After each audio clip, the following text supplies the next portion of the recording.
Bueno, vamos a comenzar el coloquio. Elena, la azafata, pues pasará el micrófono cuando levantad la mano para las preguntas y solo os pediría una cosa, que cubráis la hojita que os he dado, ¿no? Y sobre todo que saber cómo os habéis enterado de la jornada nos ayudará a preparar mejor las siguientes. Muchas gracias. Cuando queráis podéis empezar a levantar la mano. Bueno, mientras alguien se anima, yo solamente le quería deciros, bueno, yo creo que la mayoría de los pacientes lo sabéis, que afortunadamente en España los hospitales tenemos una red, que es el Grupo Español de Mieloma, que, bueno, pues gracias a eso, pues ha sido todos los avances que hemos comentado y ha comentado el doctor San Miguel. Y bueno, el grupo funciona muy bien, pero también es gracias a unos líderes, y uno de ellos, o el más importante quizás, es el doctor San Miguel. Pero bueno, yo creo que es un orgullo. Yo también me siento orgulloso del grupo español porque lo que ha dicho es verdad. Aportamos conocimiento a nivel mundial y es uno de los grupos más... Bortezomib Sí, mefalán se exactamente. aprobó por el grupo español. Efectivamente. Daratumumab bortezomib mefalán por el grupo Sí, sí. español. El Belcade famoso, hicimos un estudio piloto que nosotros en el clínico participamos con 60 pacientes y luego ya vino el estudio fase 3, o sea, el que diferenciaba melfalán-prednisona con melfalán-prednisona-Belcade. Claro, hubo que hacerlo, ¿no? Pero lo que dice el doctor San Miguel fue gracias al grupo español. De hecho, en ese estudio que se publicó en el New England, era la primera vez que en un mieloma se veía remisiones que desaparecía la paraproteína, claro, que se quedaba en menos de 2%. Y hubo alguna carta al editor que preguntaban, como era de español, que si era verdad. Bueno, pues nada, que solo quería decir esto. Que, bueno, yo sé que lo sabéis la mayoría porque muchos que están aquí han participado o participan en ensayos clínicos. Eso deja... Joder, perdonadme. No. Hay veces que la gente piensa si es un conejillo de indias por entrar en un ensayo clínico.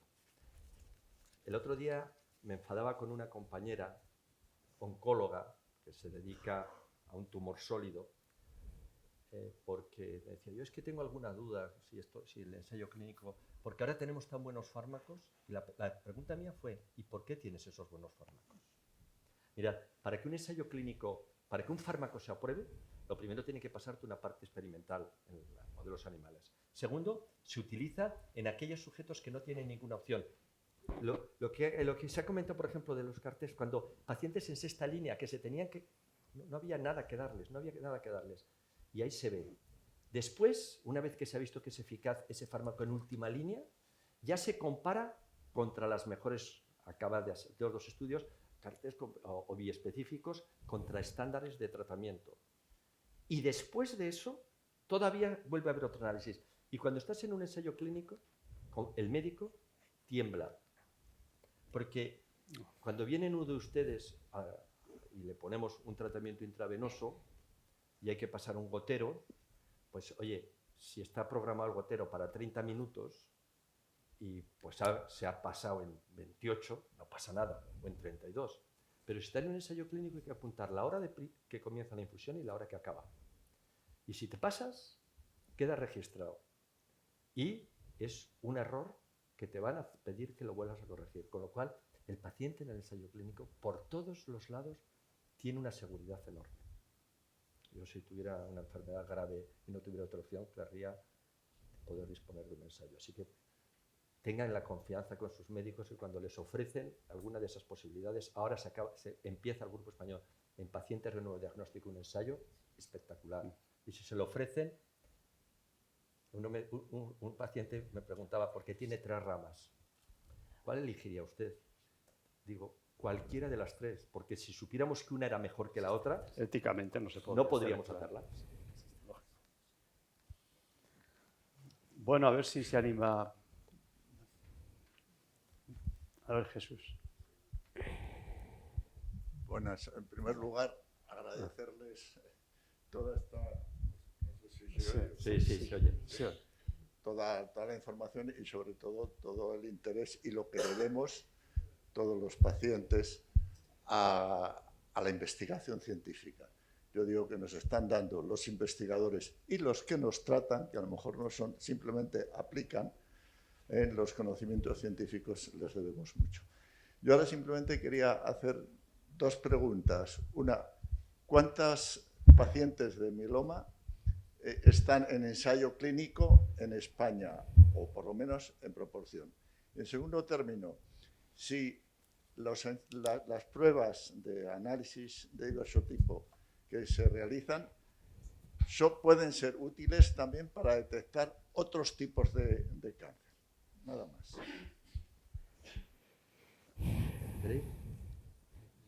Bueno, Yo no sé cuántos. No, es decir, entre todos los ensayos que hay abiertos, tanto de la industria farmacéutica como del grupo español, más de 5.000 pacientes. sí. ¿Sobre qué porcentaje total? ¿Sobre cuántos en total? Depende todo ¿Cuántos dijo? de que si consideramos mieloma de nuevo diagnóstico o mielomas en recaída. Es mucho más el porcentaje de pacientes que están de mielomas en recaída. El mieloma se va acumulando, gracias a Dios, a mediana. No he contado, cuando he dicho antes, yo esto todo el rato contando, digo, José, me estaba olvidando algo. Cuando he dicho si el mieloma era curable, que sí es curable en algunos pacientes, que sí es incurable, eso que he empezado diciendo, hay un ensayo del Grupo Español del 2005, que recordaréis muy bien. Ese ensayo del 2005 tratamos con Belcade, talidomida y dexametasona, trasplante y talidomida de mantenimiento. A los 10 años hay un 28% de pacientes libres de progresión. ¿Curados? No lo sé, porque nos hace falta otros 10 años, pero quédense con este dato. Bueno, a la pregunta de si se pueden detectar otros tumores con las pruebas, no. Otros tumores, no sé, de páncreas o de pulmón, no. A lo mejor una segunda enfermedad hematológica. Bueno, sí, pero vamos, pero eso lo vemos. Sí, pero hematológico no. Son muy específicas para este Sí. tipo de... Sí.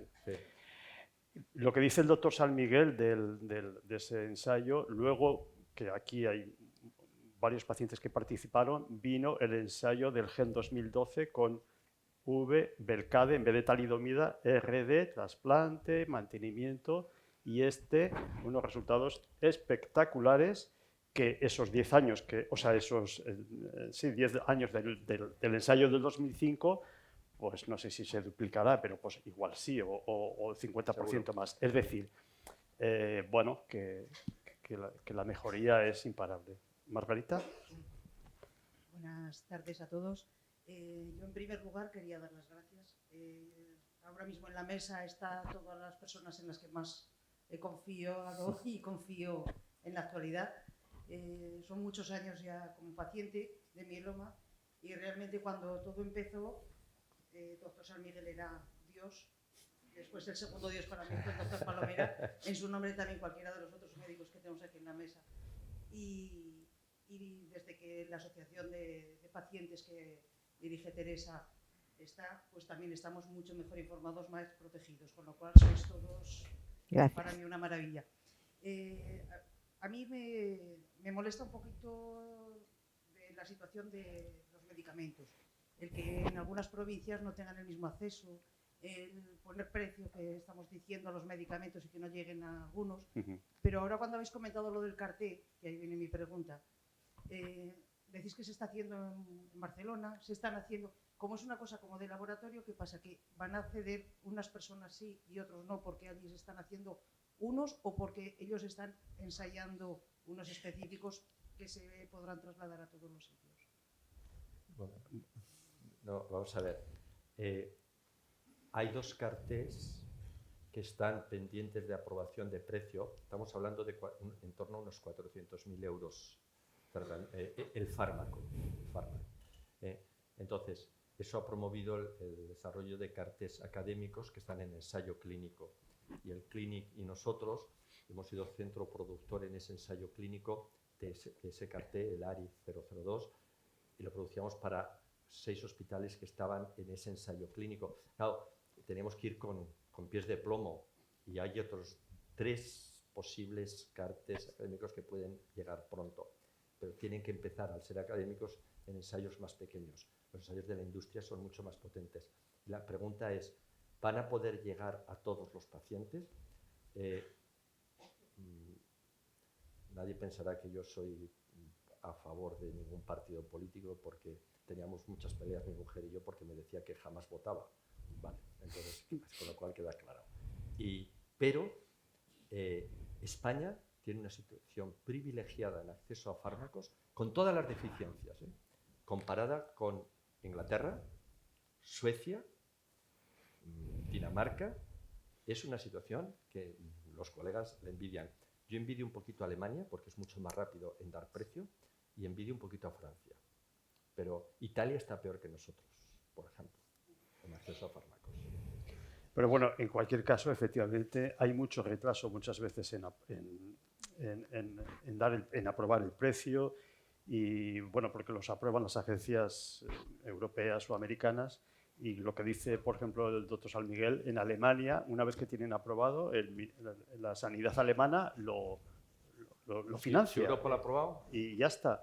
Y aquí, pues no, balean la perdiz, y el otro día le oí a Teresa que, tú que te lo sabes bien, tardan aproximadamente, ¿cuántos días eran? 500 días, o sea, 400, un año y 500. pico Ha llegado casi a dos darnos en algún precio. momento.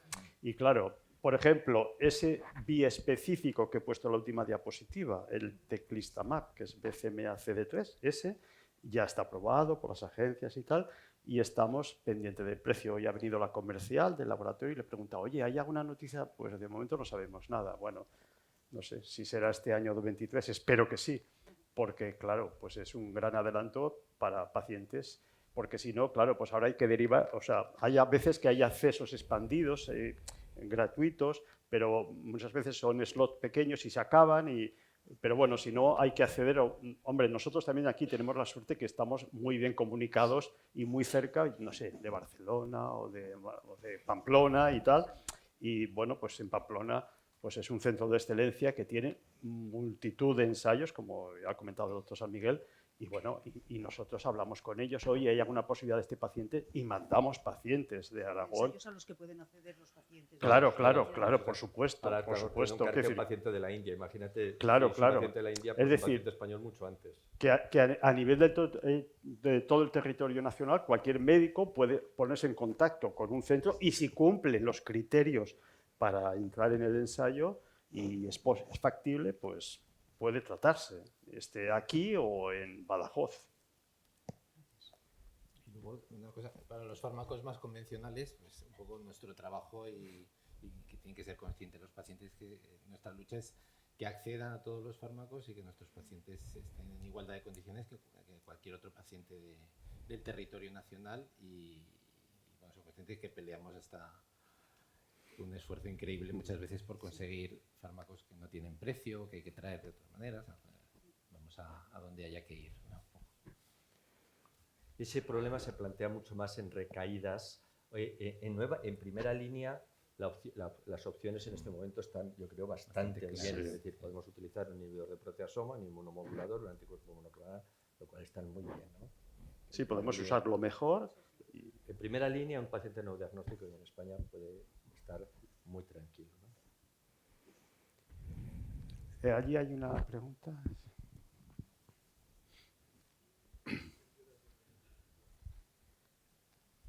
Bueno, yo, con su permiso, no quería hacer una pregunta. Quería dar las gracias por lo que hacen por nosotros. El doctor Palomera sabe que desde que tengo una enfermedad me informo bastante, leo bastante. Estoy muy orgulloso de la investigación en España. Como están diciendo, somos punteros. Navarra, Valencia, el CLINIC de Barcelona. Sé por experiencia amigos que han fallecido recientemente. Cuando están las últimas, van a Barcelona. O sea, creo que en España, como bien dicen, vamos para estar más que orgullosos. Y me gustaría aprovechar que eso es responsabilidad para todos nosotros. Nosotros tenemos que comunicar al resto de la sociedad lo importantísimo que es la investigación, que se dediquen recursos a la investigación, que la gente no se da cuenta, desgraciadamente, hasta que ya estás enfermo y te das cuenta que tu vida depende de ese dinero de gente que nadie conoce, que ha perdido 40 años de su vida o ha ganado haciendo algo más por pasión que por dinero, y nuestra vida depende de ellos. Y el resto de la sociedad debería saber lo importante que es que apuesten por la investigación, para que nos podamos curar no solamente nosotros, sino toda la gente que todavía no tiene esa posibilidad, ¿verdad?, de llegar a tener un tratamiento. Simplemente eso. Muchísimas gracias. No, muchísimas gracias. Gracias a ti. Tienes, ¿Eh? Sí, bueno, el paciente. A ver, ¿alguna otra pregunta por ahí? Ah, sí. ¿Dónde lo pongo? ¿Dónde lo pongo? Yo quería preguntar, referente a las CAR-T, tratamiento más avanzado en estos momentos. Yo con mi mujer, que era afectada, tuvo la limitación de la edad para el autotrasplante. Mi pregunta es, ¿cuáles son las limitaciones que tiene el CAR-T? No sé si también la edad marca. Yo veo que todos los ensayos, todas las pruebas que se hacen en gente de menor edad, la respuesta lógica sea buena. Pero yo me voy más a una edad más avanzada, si realmente admite el tratamiento de CAR-T. No lo sé. Sí. Esa es la pregunta. No, bueno, para el CAR-T, en teoría, edad no hay límite, no hay límite de edad. Más que edad, pues hombre, dependerá un poco del estado general, porque puede tener complicaciones y bueno, si tú comprendes que si hay complicaciones, este paciente lo puede aguantar, pero edad no hay. Aquí, en España, no sé qué paciente mayor se ha hecho, pero en Estados Unidos me consta que ha habido algún paciente de más de 90 años o 90 años que se ha sometido... Sí, la tolerancia es muy buena y, bueno, muy buena, entre paréntesis, la paciente se acaba de referir a la India, está, la paciente, ahora mismo está en la UCI por un síndrome de liberación de citocinas a lo bestia, que es Hoy. una respuesta Eso que inmune. les he contado yo de la tormenta. Eso de la respuesta inmune que se se liberan citocinas y que todo eso, o sea, que complicaciones Sí, existen. puede haberlas. Pero la edad no es un factor limitante y hay pacientes en el estudio, la supervivencia en pacientes menores de 75, mayores de 75 con CAR-T es lo mismo.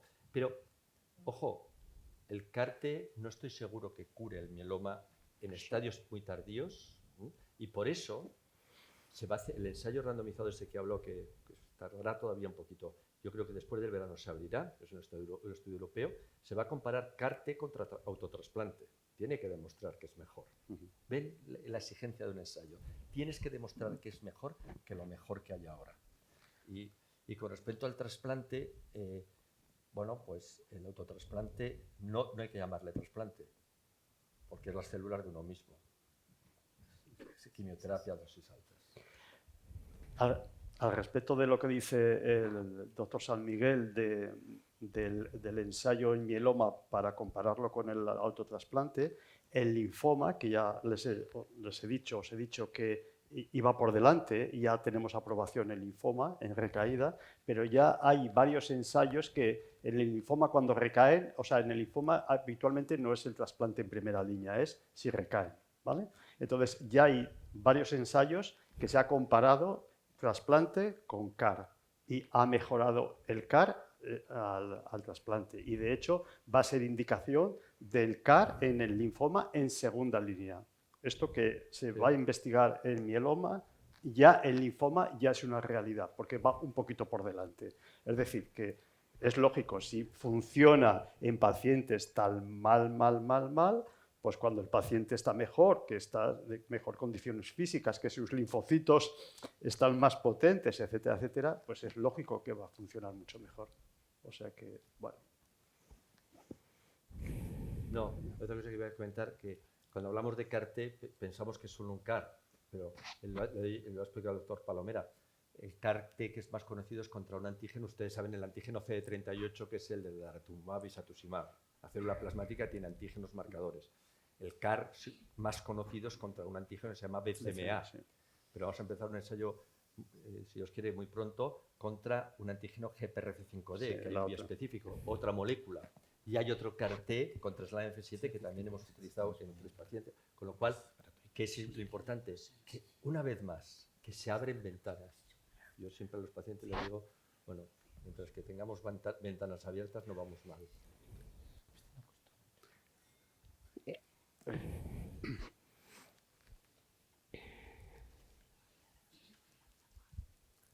Hola, buenas tardes. Yo quería preguntar qué opciones de tratamiento tiene un paciente cuando en su primer trasplante autólogo no se han conseguido los resultados esperados. Y si en un futuro puede convenir terminar el tándem y realizar un segundo trasplante. Contesta. ¿Vosotros? Sí. Ana, Ana, el- ¿no? el- Primera el- línea, el- si, primera si línea. fa- Si si falla- el primer trasplante falla. La primera pregunta, has dicho que qué es lo que hay que hacer o qué deberíamos hacer si el trasplante autólogo Falla. es que no, si falla. Si en un paciente tras una primera línea que ha hecho una buena respuesta a la inducción, con el trasplante autólogo lo que queremos hacer es consolidar, que como bien ha dicho el doctor San Miguel, hablamos de trasplante, pero el trasplante autólogo es quimioterapia a altas dosis. Por lo tanto, si el paciente venía de una buena respuesta tras la inducción, hablo de una buena respuesta, pues una muy buena respuesta parcial, una respuesta completa, aunque no sea estricta. Si con el trasplante autólogo tendríamos que valorar muy bien la mínima residual que tenía ese paciente tras la inducción y la mínima residual que tiene tras el trasplante autólogo. Porque igual lo que tenemos es que no hemos consolidado la respuesta, o sea, no hemos conseguido consolidar la respuesta, que es lo que pretende la quimioterapia a altas dosis, profundizar un poco más la respuesta, y lo que ocurre es que estamos ante una progresión. Que creo que habría que tener más datos respecto a ese paciente. Vale, Pero, porque no. sí. Sí, pero a mí me parece que lo que dice la doctora Godoy es muy importante. Es, una vez más, medir bien, pero si su médico le ha dicho que con el trasplante no ha profundizado de ninguna manera, hacer un segundo trasplante No tiene sentido. no tiene sentido. Es más toxicidad. Pero eso lo vemos. Hombre, pero es que en alto riesgo se indica el trasplante en tándem, pero si el primero no te ha funcionado, ahí estamos todos de acuerdo. Claro, lo que habría que hacer es cambiar de, cambiar de fármacos, Sí. otros fármacos que hay Bueno, otra para intentar llevarlo a la mejor respuesta posible. Gracias.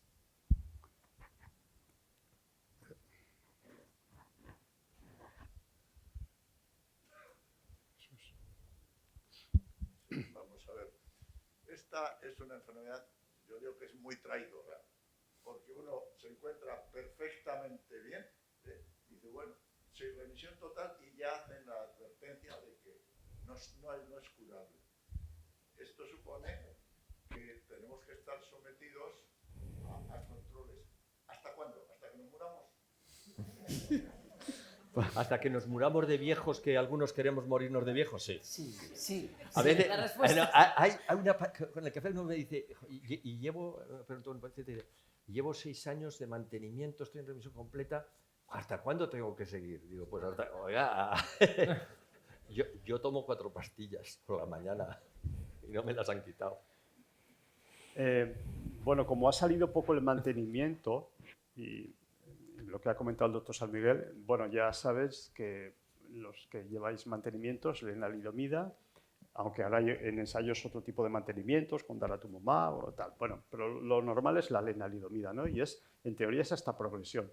Pero también se está investigando porque hay pacientes que igual los estamos sobretratando, o sea, igual hay pacientes Muy que... buen punto. ¿Eh? Muy buen punto. Claro, que no necesitaban estar tomando tanta lenalidomida. Entonces, el grupo español, otra vez, con el ensayo este que hemos hablado del 2012, que hay varios pacientes aquí, pues esos pacientes han llevado lenalidomida dos años, a veces combinado con otro fármaco, el isazomib. Bueno, entonces se les medía muy bien la enfermedad mínima residual con técnicas muy precisas, y aquellos que eran negativos y tal, y no tenían factores de alto riesgo, se les ha suspendido el tratamiento. Y bueno, pues de los pacientes que incluí yo en aquel ensayo, que fueron, si no recuerdo mal, 8 o 9, pues 5 está suspendido el mantenimiento desde hace ya, el primero igual hace ya 5 años, y los demás pues llevan 3 o 4 años suspendido y no han recaído, y están sin tratamiento. Entonces, es lo que tenemos que hacer un poco, que también ha salido esta tarde, medicina personalizada, ¿no? Porque eso de hasta progresión para todos, pues a lo mejor no. Y para eso, otra vez, lo que dice el doctor San Miguel, es muy importante los estudios, porque si no lo hacemos con estudios y ensayos, nunca vamos a saber contestar a las preguntas. Y bueno, pues es un ejemplo, ¿no?, de que el mantenimiento, pues posiblemente lo vamos a ir personalizando y a lo mejor algunos de ustedes, pues dentro de un tiempo su médico le dice, bueno, pues ya tenemos muchos datos que con el perfil que tiene lo podemos suspender. Bueno, si el paciente... La presentación que ha hecho el doctor Godoy, de conocer muy bien las características de la enfermedad, la biología, en línea con lo que dice el doctor Palomera, claro, cuando hemos por el mantenimiento y vemos que no están recayendo, inmediatamente hemos mirado quiénes son esos pacientes, qué tienen esos porque otros sí han recaído. Entonces, poder identificarlos, quiénes lo van a necesitar de por vida y quiénes no lo van a necesitar. Entonces, yo creo que una vez más tienen la suerte de estar en un país con unos médicos que están muy al tanto de todo. Y, bueno, y no solo en mantenimiento, sino a lo mejor en primera línea o en recaída, personalizar ya el tratamiento de inicio. Sin duda. Eso es un largo camino, ¿no?, a base de ensayos, resultados, que tardará años, ¿no?, yo creo. Teresa. Dime. Que te veo muy callada. Estoy escuchando. Que no sé, que igual como la presentación nos has presentado a los médicos enseguida, sí, pero igual podrías comentar algo de la... No sé, me parece a mí, porque, bueno, pues Teresa, yo le doy las gracias públicamente porque está haciendo una labor importantísima. Ha revolucionado el mundo del mieloma desde la otra barrera, desde los pacientes. Y bueno, pues yo creo que es muy importante porque, pues bueno, estas reuniones yo creo que es bueno para ustedes, para nosotros y para todos. Y bueno, pues nada, yo te quería dar las gracias y que pues digas muchas alguna gracias. cosa. Bueno, yo la verdad es que siempre he pensado desde el primer momento en que fui diagnosticada con mieloma múltiple, más bien cuando acabé el tratamiento, ¿no? Y empecé a ver un poco la vida real, pues que los pacientes con mieloma éramos muy desconocidos. Si lo somos todavía ahora, hace 14 años, pues todavía más, ¿no? Y entonces siempre he pensado que la visibilidad es importante para nosotros, es importante para la investigación del mieloma. Yo creo, es que si me dejáis hablar, hago aquí un speech. No, bueno, pero ya te toca. A ver, antes este señor habló de la investigación. Yo la verdad es que pienso que la investigación en España somos pioneros a nivel mundial, un referente que tenemos. El Grupo Español de Mieloma es un referente, con el doctor San Miguel en la cabeza y otros hematólogos, y creo que esto debería conocerse más. O sea, debería conocerse más aquí en España. No se conoce lo suficiente. Y siempre lo digo porque me parece importantísimo que se conozca. Creo que la investigación en mieloma es impresionante en España y es ejemplar, además, porque abre las puertas para otras investigaciones y que otros grupos, otras patologías puedan un poco seguir el ejemplo de algo que se ha hecho en relativamente pocos años. Para ellos, bueno, pocos años no tantos, ¿no? No tan pocos. Pero yo creo que para ellos, y siempre lo pienso, el momento actual, para nosotros sabemos que podemos recaer y todo lo que tiene eso encima. Pero algunas veces me pongo en el lugar de ellos, ¿no? Cuando pues, el doctor San Miguel, el doctor Palomera, el doctor La Huerta, el doctor Mateos, en fin, todos los que están ahí, lo que han vivido ellos y lo que están viviendo ahora, ¿no? Lo que han vivido ellos cuando el doctor San Miguel comenzó, cuando el doctor que veían a pacientes que realmente se morían, ¿no? O tenían fracturas muy importantes y que podían hacer poco por ellos porque había pocos tratamientos, ¿no? Entonces, hay veces que pienso que la visión de ellos es totalmente diferente a la nuestra en ese sentido, ¿no? Ellos ahora han conseguido algo que era impensable hace muy pocos años, sobre todo ahora también con la revolución de las CAR-T, ¿no? Que hay que esperar a ver un poco cómo va el asunto. Entonces tienen que estar contentísimos y orgullosísimos, ¿no? Yo lo estoy, o sea, yo como paciente lo estoy, pero muchas veces no se tiene en cuenta esa visión de ellos, ¿no? Que puede ser diferente a la nuestra porque, bueno, Aún hoy en el Facebook me decía una señora, ¿pero por qué recaemos tanto? Porque digo, bueno, pues porque es un síntoma de esta enfermedad, por decirlo de alguna manera. Y entonces yo creo que han hecho una labor importantísima, impagable. Como decía antes el doctor Palomera, el doctor San Miguel, pues ha hecho mucho por el mieloma, se han aprobado tratamientos, se han aprobado fármacos. Yo que algunas veces los puedo seguir por ahí, por Europa, en reuniones, ¿no? Realmente me siento muy afortunada y envidiada, incluso en el buen sentido de la palabra, por otros grupos, ¿no?, internacionales de mieloma, por tener a estas grandes personas en nuestro país. Oye, Teresa, déjame que te haga una pregunta. Dime. ¿Cómo llevas, porque claro, vosotros tenéis una red de pacientes Sí. donde y normalmente, por carácter español, Sí. uno cuenta más la tristeza que la alegría, Sí. ¿vale? Entonces seguro que te llegan muchas más mensajes, cartas de problemas, he recaído, no estoy respondiendo. Esto quiero que lo sepan todos ustedes, los 4 que estamos aquí, médicos, a Teresa, nosotros nos come el coco cuando un paciente no va bien y nos lo llevamos a casa. Otra cosa es que inmediatamente estemos pensando en el siguiente al que tienes que quitarte el anterior de la cabeza porque le tienes que ayudar. Pero claro, esto nos va a nuestro oficio. Tú no tenías este oficio. No. ¿Cómo se lleva? Porque nosotros lo hemos aprendido a hacer. Yo soy procurador de los tribunales, nada más ajeno, ¿no?, a esto. O sea que, bueno, yo no sé cómo he conseguido separar totalmente el mieloma de mi mieloma, ¿no? Y entonces eso para mí es muy bueno, ¿no? Porque puedo, evidentemente cuando estoy mal, y tú lo sabes, me preocupo por mí, ¿no? Pero lo llevo, hay veces que lo llevo mal, ¿no?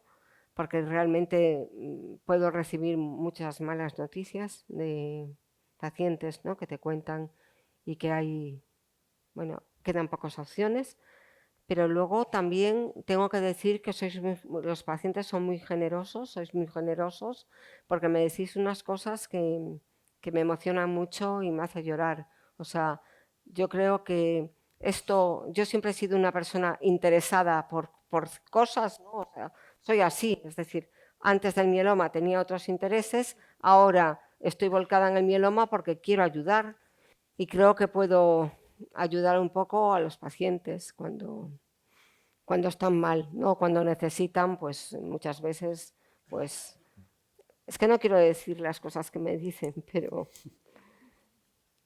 No, a mí me parece que es una iniciativa muy importante porque no existe la cultura en España del asociacionismo entre pacientes y yo creo que era algo que era muy necesario poner y que afortunadamente está creciendo. Bueno, está cambiando.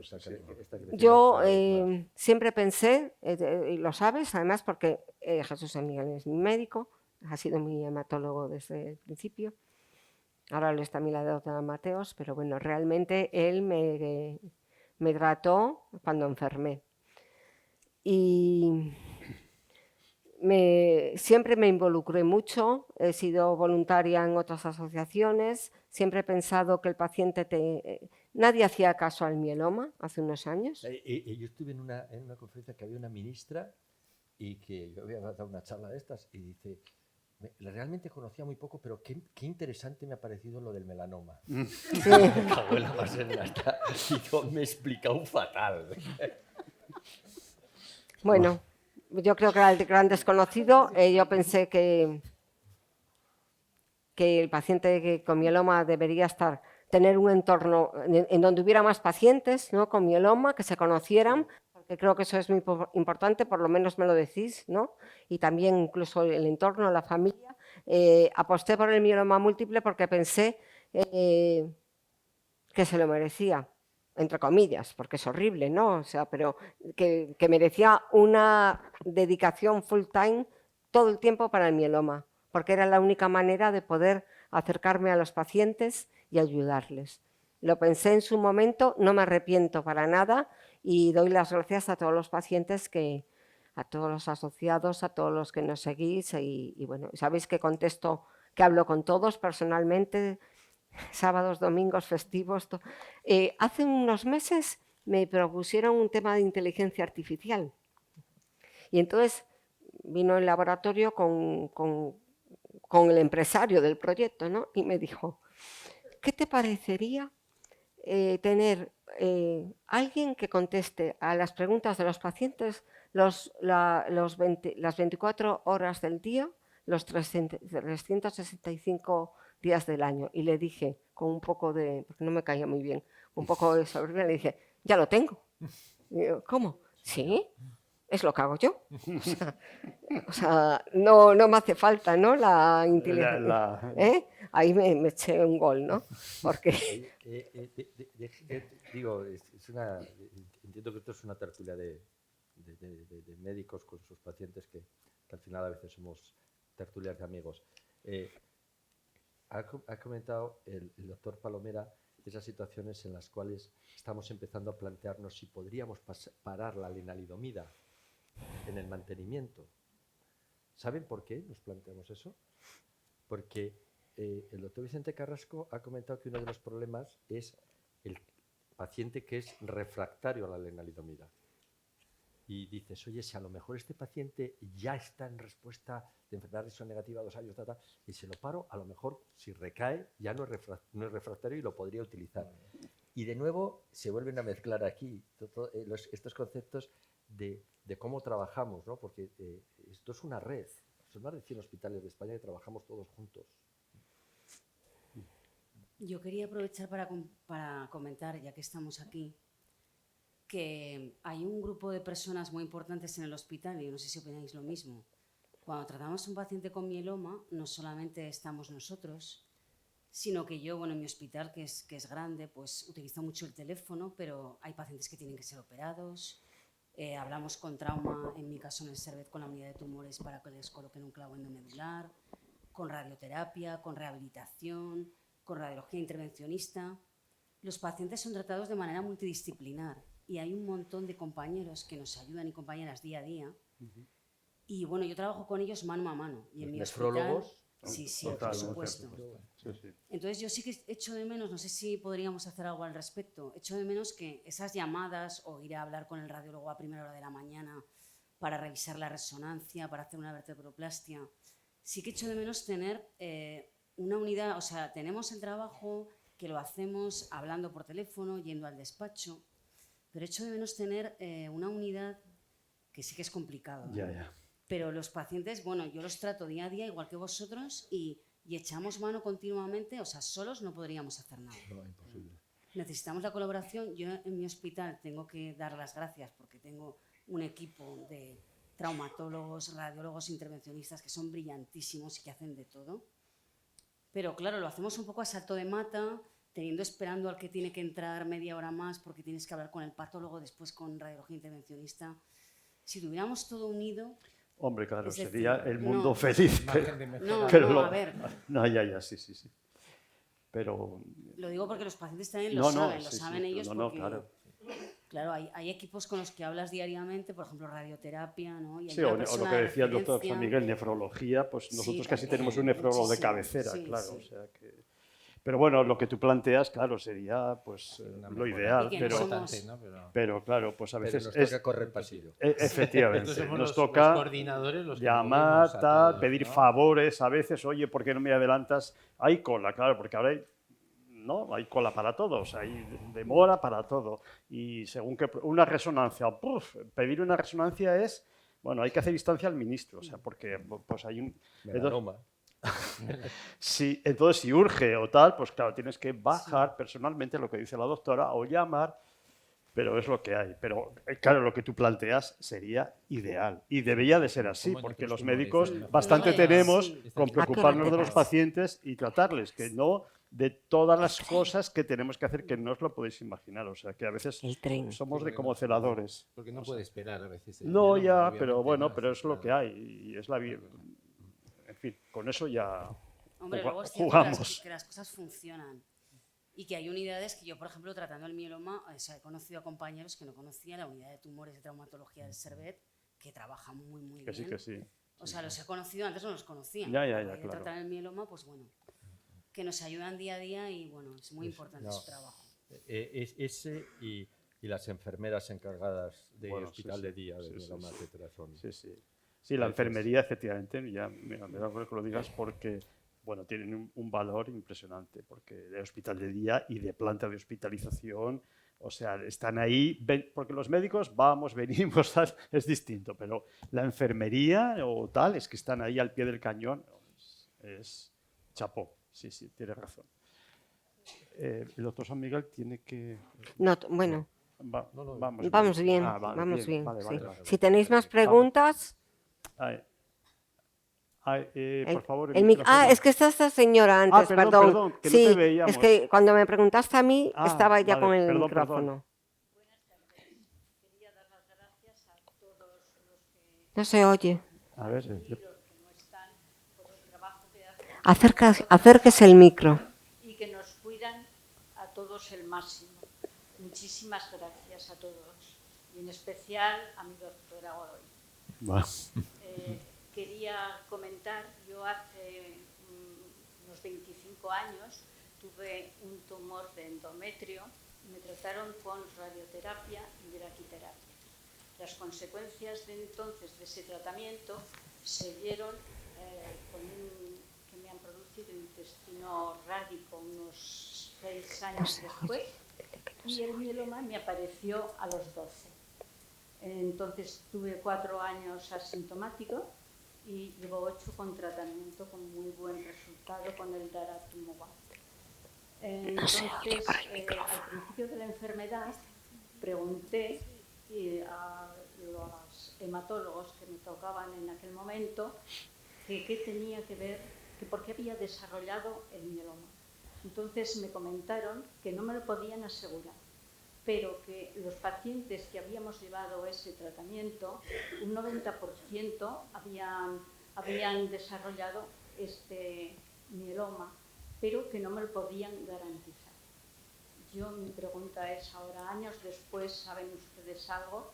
Y para las consecuencias de lo que me está produciendo, porque por ejemplo llevo un doble J en un uréter desde hace unos meses, porque me ha calcificado, me ha hecho fibrosis en el uréter.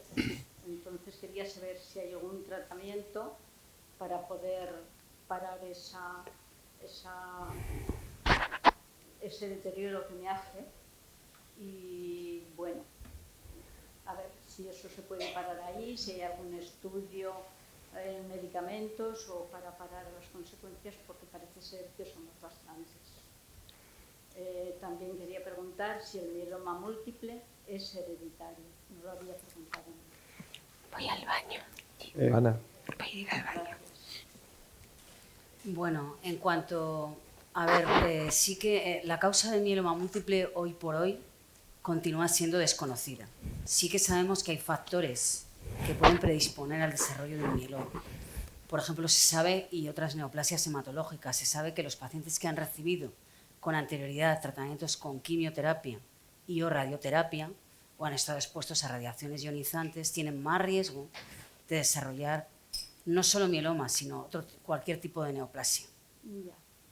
Y respecto en cuanto a los efectos secundarios de la radioterapia, a ver, la radioterapia a nivel, tanto la braquiterapia como la radioterapia a nivel abdominal, sí que puede dar pues enteritis rádica, puede dar fibrosis. A ver, hay tratamientos sintomáticos y hay tratamientos, por ejemplo, cuando hay una compresión del urétero, una obstrucción debido a fibrosis, pues lo que están haciendo los urólogos yo creo que es lo indicado. Ya. Lo que ocurre es que tratamientos curativos para esos efectos secundarios hoy por hoy no hay. No lo sé. Se van utilizando tratamientos, ojalá se va investigando, y es cierto que cada vez la radioterapia se da de una forma más local y hay muchísimos avances en el tratamiento con radioterapia precisamente para evitar eso, para evitar a medio y largo plazo los efectos secundarios. Vale, pues muchísimas gracias. Ya ha doctora. preguntado lo de que si era hereditario. Bueno, el mieloma múltiple, que se sepa, hay alteraciones genéticas que influyen en su patogenia, pero por el momento, que se sepa, no es hereditario. Sí que es cierto que hay familias en las que se ha observado una asociación familiar. Es decir, que hay varios miembros de la familia que se ha visto que lo presentan. Ya. Pero no tenemos ningún screening, es decir, no tenemos como en otros tumores, como por ejemplo puede ser la neoplasia de mama o la neoplasia de colon, que hay mutaciones genéticas que se sabe, por ejemplo BRCA, que se sabe que si está presente hay que hacer un estudio genético familiar, porque los familiares que lo presentan pueden beneficiarse de un tratamiento profiláctico, porque se sabe que en un porcentaje muy alto van a desarrollar o pueden desarrollar esos tumores. El mieloma, por el momento, no disponemos de esa información. Vale, muchas gracias. En mi caso no hay nadie de la familia que lo tenga, soy la primera. Muchas gracias a todos.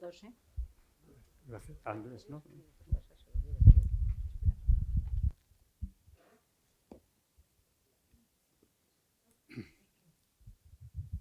Hola, buenas tardes. Yo me llamo Andrés Rillo, soy de Alcoriza, Teruel existe o lo intenta.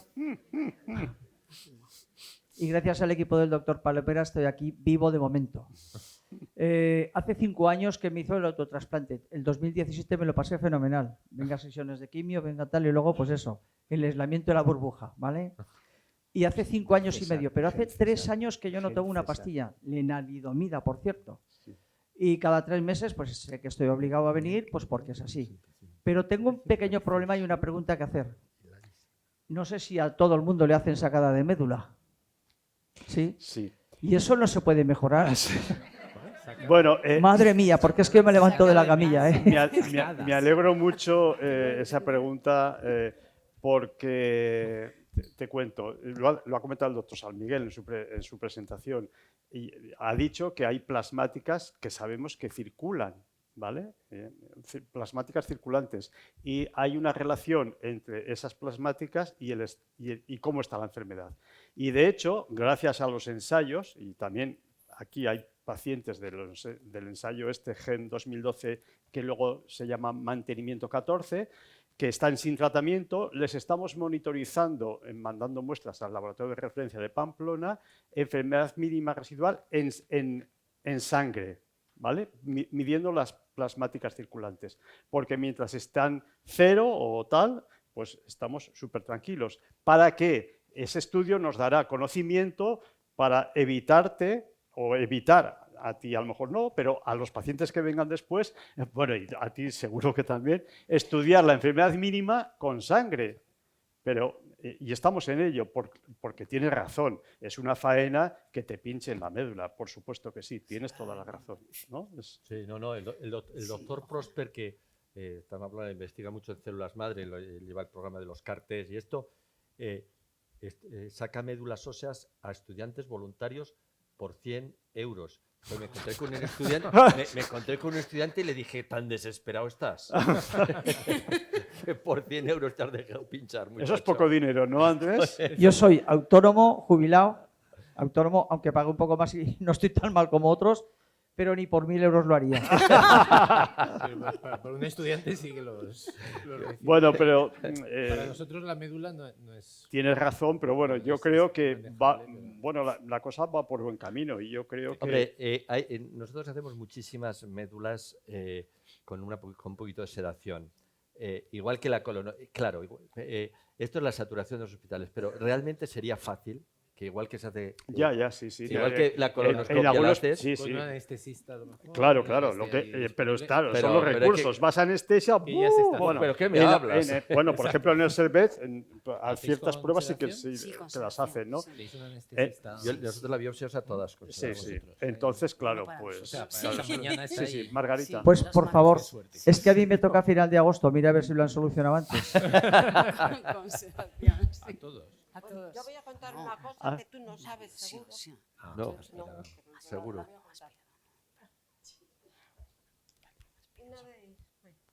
Después de... ¿Funciona? Sí. Tienes un acento muy andaluz. Sí, ¿por qué? Pues soy muy gallega. Por eso. Cuando un taxista me dijo un día, usted de andaluza no es, ¿verdad? Digo, no. Bueno, yo me traté en Salamanca en el año 2009 y una de las, no sé, como la segunda o tercera médula que me hicieron, yo lo notaba que estaba siendo diferente a las que había tenido ya. porque estaba notando mucho la aguja. Ah, cuando te pinchaban. Sí, dices. estaba notándola mucho. Y no había notado para nada que me hubieran echado el frizz ese, ¿no? De tal. Y entonces, de repente, cuando llega al hueso, hace cloc, y digo, ah, pero ya has llegado. Y me dice, sí. Digo, es que esta vez me ha dolido mucho al meter la aguja. Y de repente era un chico joven. El residente 1. Sí. Y entonces me dijo, ¡ay! Me olvidé de anestesiarte, tal. Y entonces me mira hacia la cara y me dice, mira el nombre y dice, ¡ah! Se puso de rodillas delante de la camilla Es la enchufada del doctor San Miguel. me dice, eres paciente del doctor San Miguel, me van a matar, no sé, se puso nerviosísimo. Sí, Dios mío, qué metedura de pata. Yo le dije, no, tranquilo que no le voy a decir nada. Nunca te lo dije. Te lo estoy diciendo ahora por primera vez, después de 13 o 12 años. Sí, fue porque yo notaba que me dolía más de lo que realmente duele. ¿Hay alguna pregunta por allá atrás? Perdón. Sí, señores. Perdón, sí, adelante. Yo primero quiero dar también las gracias al doctor Palomera. Yo llevo desde el año 2000, con 43 años, que se me puso la enfermedad. Entonces, estoy agradecidísimo tanto a él. ¿En qué año te hicimos el primero? En el 2000. ¿En el? 2000. ¿El trasplante?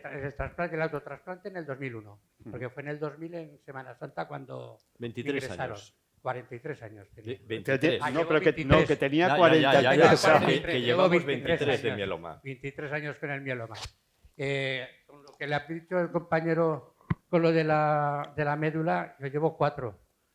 Y casi se notaba, no sé qué notaba más, y los pinchazos para la anestesia, porque no había fusfris, sino que era 4 pinchazos alrededor de donde luego metían la otra, y luego me tenía que mirar a ver si de verdad llevaba las uñas, porque parecía que te las arrancaban, las uñas de los pies.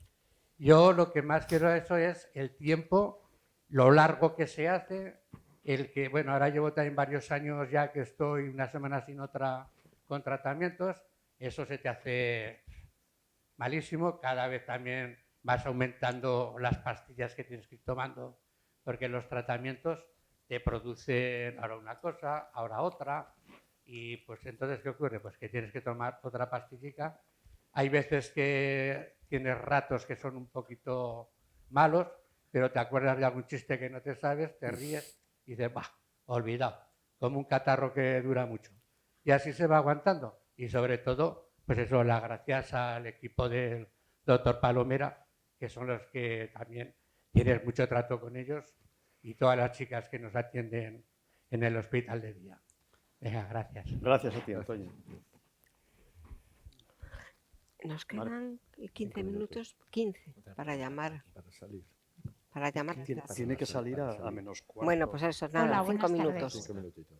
Mi nombre es Eva, yo soy paciente del doctor Carrasco y solo quería dedicarle un verso de Pablo Neruda y también se lo dedico a todos. Confieso que he vivido. Gracias. Muchas gracias, Eva.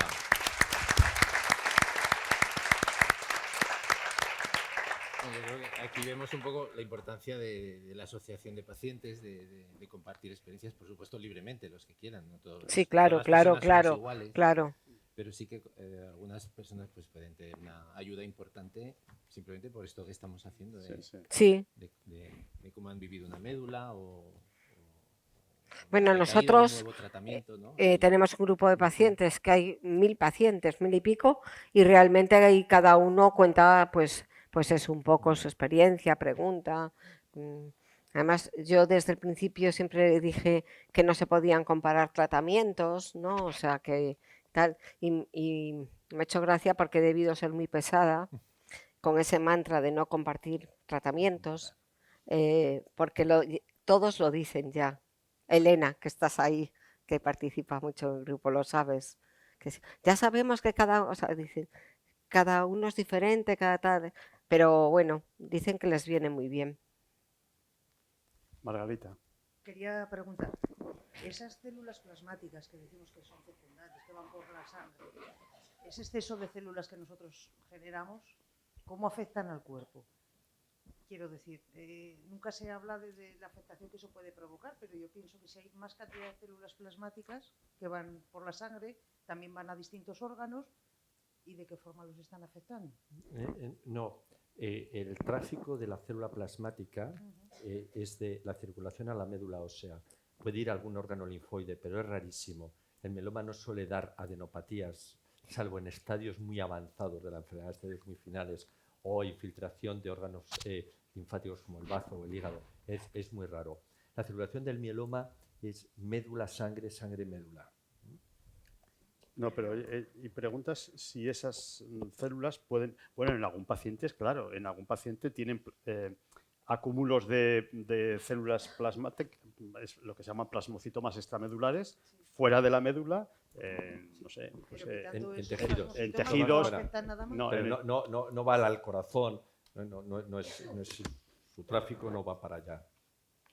No va el tráfico, pero no afectan en nada. No.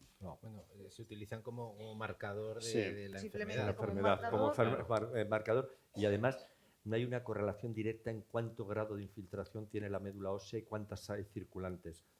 Parece que los nichos hipóxicos que puede haber en la médula ósea pueden favorecer el que salgan más esas células. Gracias. Bueno, yo creo que vamos a ir terminando. Ya se ha marchado gente. Doctor Samigues se tiene que ir. El doctor Samigues se tiene que ir. Y entonces, pues si os parece, yo os agradezco muchísimo que hayáis venido. Agradezco muchísimo a los doctores que hayan estado aquí con todos nosotros. Bueno, no se me oye, es que me estaba molestando. Que digo que muchas gracias por haber venido. Agradezco mucho a los doctores también pues estar aquí con nosotros y espero que, bueno, que os haya gustado, os haya tranquilizado, os haya... las hojas las recogerá Elena a la salida. Muchas gracias.